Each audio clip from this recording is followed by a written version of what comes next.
We are back, ladies and gentlemen. Let's go. Welcome back to BG Game Preview. I'm your host, Lucy Eisenbarth, and after last week, Garrigan picks up two really big wins in multiple sports. One being Garrigan's football win versus Turkey Valley, and Garrigan's volleyball win versus North Iowa. We'll break down both those games before heading and looking into Garrigan's football matchup this week versus North Union. Before we get into it, make sure to like, subscribe, and go follow BG Game Preview on Instagram so that you never miss an upload. To start off this video, we are going to take a look at Bishop Garrigan's win, 51-20 over Turkey Valley. My score prediction for this game was 56-12, like I had touched on in the intro, which was closer than the week before versus St. Ned's, which I had made a joke about last week. This is the first time all season that Garrigan has undershot my prediction, but only by 5 points. All the other games this season, Garrigan has scored more than I had predicted them to. Looking more into the statistics side of this game, Garrigan got super comfortable in the first half, scoring 44 points, leading the score to be 44-0 at halftime. Looking at this Garrigan offense, we had senior Tate Furch complete 11 of his 15 passes for 211 yards and 3 touchdowns. He also rushed for 123 yards and 1 rushing touchdown on the night. He led the team in rushing this week as well. Leading wide receiver for the Golden Bears this week was junior Michael Joyce with 3 catches for 73 yards and 1 of the 3 touchdowns thrown by Tate Birch. And leading this defense was Carter Schwab with 4.5 tackles, 1 TFL, and 1 sack on the night. Comparing Garrigan stats to Turkey Valley's offense could not get the chains moving very well down the field last week. Senior quarterback Logan Busta completed 1 of his 12 passes for 6 yards. Leading rusher for this team was Caden Schmidt, a junior, with 6 attempts for 26 yards. Both had 0 touchdowns. Leading receiver for the Turkey Valley Trojans was Mitchell Kreiner with 1 catch for 6 yards, and the leader for tackles on this Turkey Valley defense was senior JD Cruz with 9 tackles. Looking at overall team stats, Garrigan had 28 rushing attempts for 242 yards and 3 touchdowns. They averaged 8.6 yards per carry in this game. Comparing that to Turkey Valley's offense, they rushed 33 times for 83 yards and averaged 2.5 yards per carry. Looking at the defensive aspect of this game, both teams had 1 sack and 3 TFLs on the night. Garrigan did come up with 1 interception, which was returned all the way back to the end zone for a touchdown. I'm unsure of who got the pick six, so I apologize for that. Overall, like we've seen in all of these games, Garrigan's offense keeps using the same strategy: get in the game, get comfortable, score early, and lock down on defense to get the ball back to your workhorse offense. The strategy has worked for Garrigan in every single game so far this year. We haven't seen a defense that has been able to stop them yet. For Turkey Valley, the passing game was not really there. They did rely on rushing, but Garrigan's rushing defense was able to stop them still. All in all, a great win from Garrigan, which will move them to 5-0 on the season and knocking Turkey Valley down to 3-2. Moving over to the Garrigan volleyball team. Garrigan's volleyball team played North Iowa last Tuesday and came out with the win 3-1 on their home court. Garrigan won the first set 18-25, losing the second set 25-23, and winning the last two 25-13 and 25-19. My final score prediction for this matchup was Bishop Garrigan 3-2, and they won 3-1, exceeding my predictions. Stat leaders for this game for the Bishop Garrigan Golden Bears: leader in assist was Alyssa Hoagland with 31. Leader in kills was Graceland Eastman with 4 and a kill percentage of 43.8. Leader for blocks in this game was Madeline Tigas with 4 blocks. Leader in digs was Emmy Bartolo with 18, and leader in serve aces was Allison Danker with ace.8. Looking over to North Iowa statistics, The assist leader for them was Taylor Hendrickson with 22. Leader for kills was Tara Vergoots with 2.5 kills and a 6.7 kill percentage. Leader for blocks was Brooklyn Price with 0, and the leader for digs was also Brooklyn Price with 12.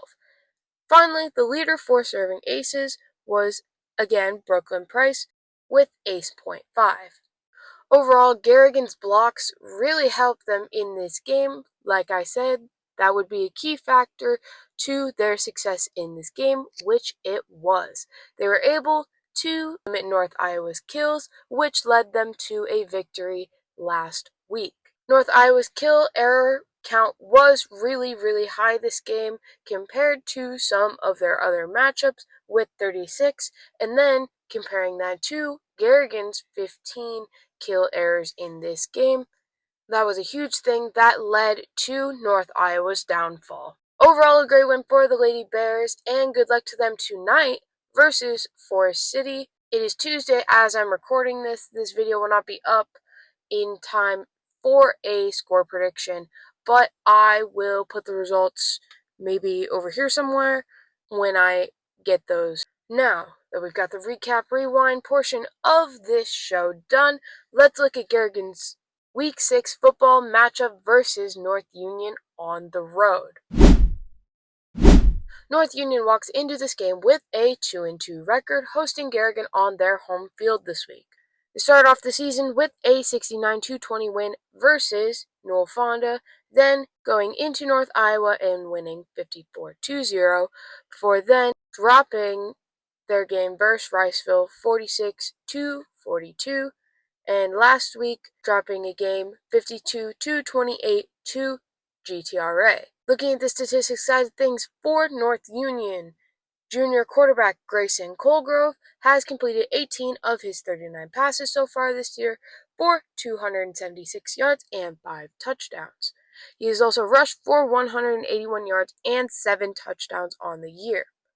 Leading rusher for the Warriors is senior Draven Keeler, who has attempted 76 runs for 534 yards and 8 touchdowns.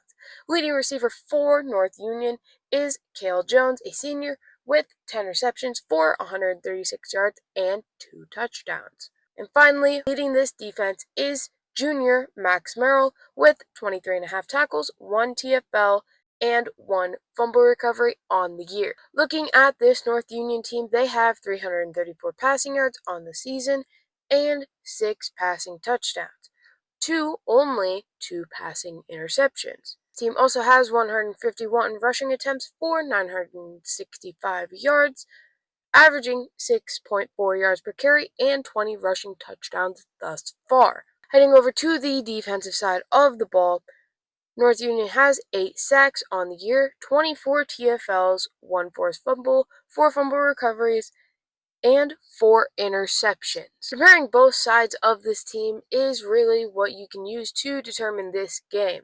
Garrigan's powerhouse of an offense may be a lot to handle for this North Union defense, which I believe will lead to Garrigan's success in this game. I believe North Union's offense will be able to make a couple of plays, which will get them into scoring range. It is if they can keep that consistency and keep that flow going of getting by that Garrigan defense.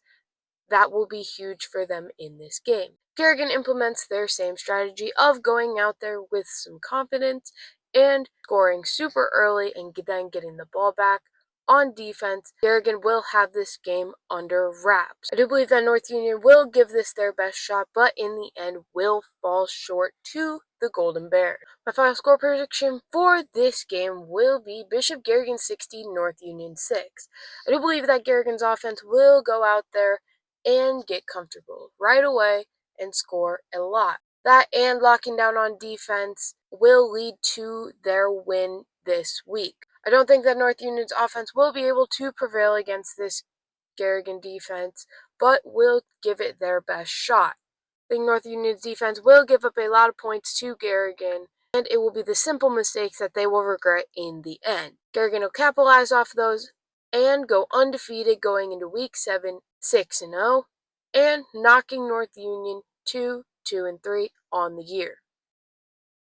To end off this video, I wanted to give a shout out to the cross-country runners and their finishes at yesterday's meet from River Road. Julia Swift finished with a time of 20 minutes and 16 seconds, snagging third place in the women's 5,000 meters.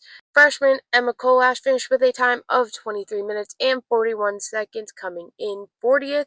And rounding out the girls is Roseanne Curtis, finishing with a time of 31:30 and coming in 88th place. Moving over to the guys, freshman Caden Buckner finished with a time of 20 minutes and 10 seconds, coming in 64th place. And the other runner for the guys, Corbin Darling, with a time of 22 minutes and 20 seconds, coming in 89th place. This meet did have a lot of different schools there and a lot of individuals running, so good job to the cross-country runners and their finishes. Without further ado, I have nothing left to talk about, and that will wrap up this week's episode of BG Game Preview. Make sure to like, subscribe, and comment down below what you want to see on this channel. I'm looking for some new ideas, maybe some short-form content if you want me to interview people. Any ideas are good ideas. Go follow BG Game Preview on Instagram to never miss another upload, and I might be doing some polls on my stories to see what people want to watch and for people to suggest ideas for the show. Without further ado, this is Lucy Eisenbarth signing off on BG Game Preview.